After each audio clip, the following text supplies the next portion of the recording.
Imagine a world where all your favorite music, games, and apps run on super powerful computers you never see.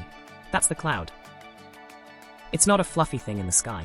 The cloud is just speedy, awesome computers all over the internet. You use it every day. Netflix, YouTube, Instagram, online games. The cloud gives you speed, access anywhere, and saves you from needing expensive devices. Companies deliver cloud stuff in 3 cool ways: SaaS, PaaS, and IaaS. Think of them as pizza choices.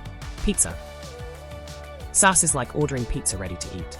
No work, no mess, just cheesy goodness right away. PaaS. That's a pizza kit. You get dough and sauce, then add your own toppings.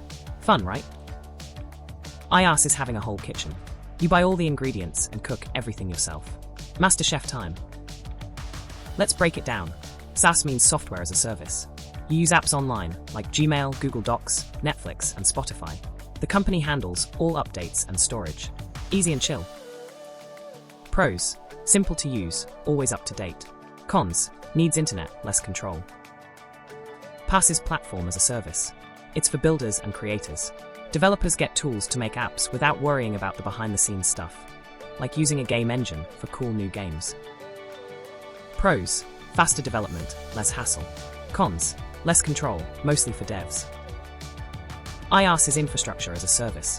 Companies rent virtual machines, storage, even networks.